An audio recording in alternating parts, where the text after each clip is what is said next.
Buenos días, estimados estudiantes. Bueno, en la clase de hoy vamos a continuar lo que es la narrativa contemporánea, pero antes vamos a iniciar con la lectura de un texto corto, justamente correspondiente a la narración contemporánea, para que puedan trabajarlo en el cuaderno de lecturas.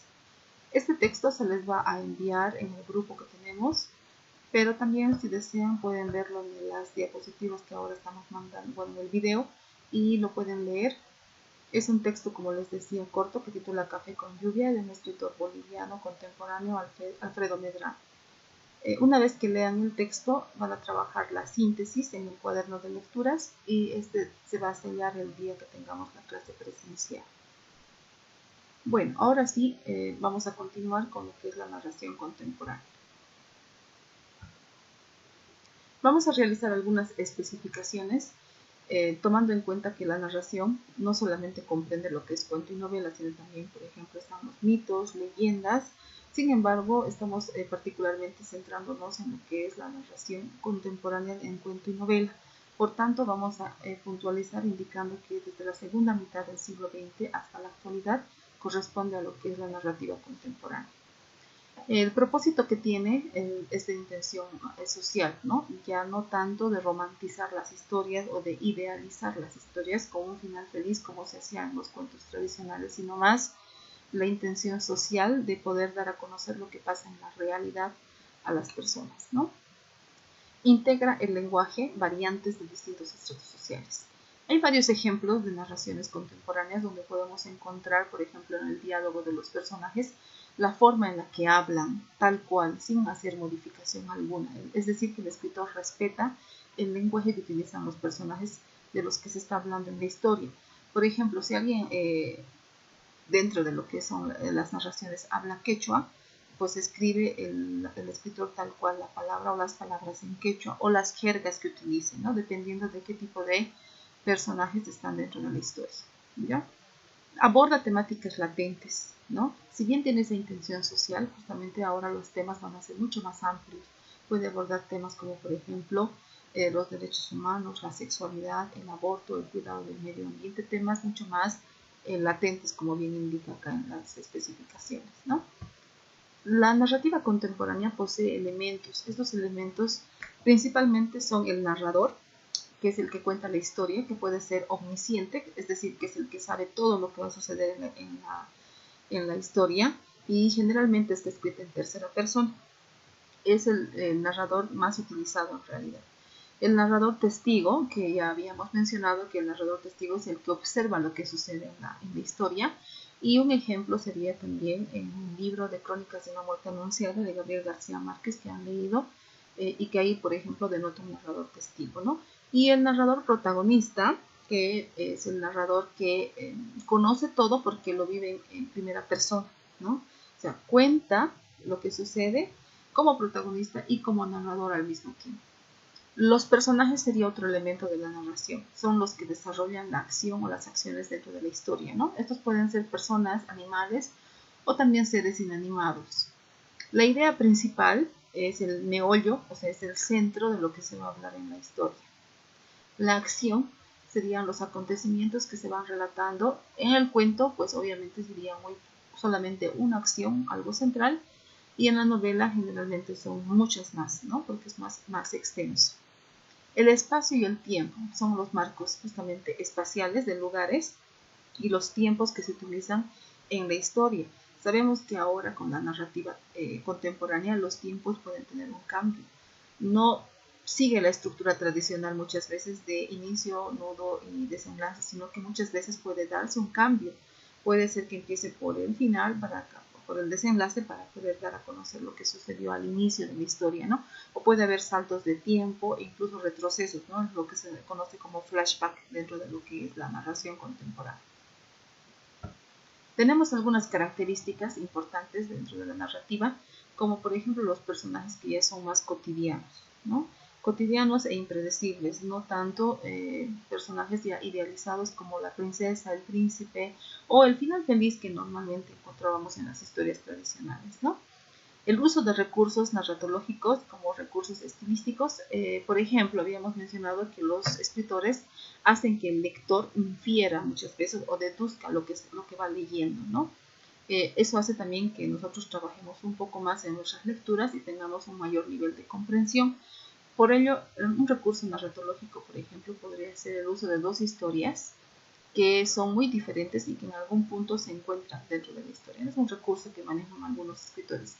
Incluso en el texto que les he mandado para el cuaderno de lecturas, se van a dar cuenta que hay dos realidades, ¿no? Dos realidades de situaciones muy parecidas, pero con hechos que al final tienen una conclusión diferente, ¿no? Entonces lo van a poder revisar, por ejemplo, ahí cuando lo lean, que es una forma, un recurso narratológico que actualmente se utiliza dentro de lo que es la narración contemporánea. Los espacios o atmósferas ya no solamente son espacios ideales o ambientes que podemos imaginar desde nuestra postura de lector como algo bonito, como algo maravilloso, sino son espacios decadentes, crudos, opresivos. Por ejemplo, si está narrando una situación sobre lo que es la sexualidad o lo que es, por ejemplo, el aborto u otra situación, no va a ser un ambiente posiblemente bonito, ¿no? Sino un ambiente mucho más crudo, mucho más real. Por tanto, el tono que utiliza el narrador justamente, o el escritor, perdón, en lo que son las características de la narración contemporánea puede ser un poco más de parodia, sarcasmo y en algún momento tal vez un tono lúdico también. La narrativa contemporánea contempla también unos subgéneros que se han desarrollado bastante, que sería, por ejemplo, el género policíaco, que plantea un enigma a resolver, ¿no? Algo que pueda investigar, justamente es una investigación que se hace dentro de la historia, y el lector tiene que ir justamente pensando, razonando, e involucra, ¿no? Lo que es el razonamiento lógico científico dentro de este tipo de narraciones. El género del terror y del suspenso, por ejemplo, provoca lo que es el miedo en el lector, ¿no? Incluye justamente temas de la muerte, la enfermedad y otros elementos sobrenaturales. El género de ciencia ficción presenta datos, hechos científicos que van involucrando los viajes al futuro, los viajes justamente interespaciales, extraterrestres, robots y otros. Algunos dentro de este género de ciencia ficción podemos notar que ahora ya no, tal vez ya no son de ciencia ficción, porque justamente involucra lo que es la realidad con lo que es ficticio o lo irreal. Por ejemplo, el viaje a la luna en un determinado momento perteneció a lo que es la ciencia ficción, pero actualmente podemos decir que ya es algo que se realiza, por tanto deja de ser ciencia ficción justamente, ¿no? Dentro de lo que es la narración contemporánea no solamente está la novela y el cuento, sino también está el microcuento, ¿no? El microcuento que es parte justamente de este tipo de narraciones y que es un relato bastante corto e intenso, ¿no? Se lo conoce también como minificción o mini historia, ¿por qué? Porque como les decía, son relatos tan cortos que cuando el lector lo lee puede entender de lo que trata e incluso lo tiene que leer una o dos o tres veces para poder entender muchas veces algunos otros elementos más que van apareciendo. Por lo tanto, les invito a leer lo que son El Pozo de Luis Mateo Díez y el otro textito que no tiene título y lo vamos a comentar el día que tengamos la clase presencial. Van a comentar ustedes qué les ha parecido, de qué tratan, qué impresión les ha dado estos dos mini cuentos que tenemos para poder conocer. Bueno, dentro de lo que es la narración contemporánea hay varios escritores, pero nosotros nos vamos a centrar solamente en algunos escritores latinoamericanos y nacionales, de los cuales ustedes van a investigar los datos biográficos y bibliográficos de estos escritores, ¿ya? Van a elaborar un mapa mental con esos datos que van a encontrar. El mapa mental lo pueden hacer ustedes de dos formas, manualmente o con alguna aplicación. Manualmente lo pueden hacer en una hoja bond o una hoja de color, donde puedan ustedes ya investigar, obviamente, previamente investigan, y ahí ponen ustedes escritores de la narrativa contemporánea, ¿no? Recuerden que el mapa mental tiene color, tiene imágenes y tiene textos específicos, ¿ya? No es una cantidad de texto demasiado abundante. Entonces ustedes van investigando, por ejemplo, Edmundo Paz Soldán, ¿no? Pondrán escritor boliviano, ¿no? Cochabambino, produjo varias obras literarias como, y ponen unas 2 o 3 obras que ustedes han investigado, ¿ya? Lo mismo, Gabriel García Márquez, escritor colombiano, escribió cuentos, 12 cuentos peregrinos, novelas, y pondrán algunas de sus novelas, ¿ya? Por ejemplo, Crónicas de una muerte anunciada, que podría ser uno de los ejemplos, ¿no? Y así de esa forma van continuando con cada uno de los escritores. También se lo puede hacer en la aplicación Go Conquer, que es una aplicación que nos permite manejar fácilmente los mapas mentales, el cual voy a mandar un tutorial para que lo puedan ustedes revisar. Si tuvieran alguna dificultad me escriben para que yo les pueda aclarar, ¿ya?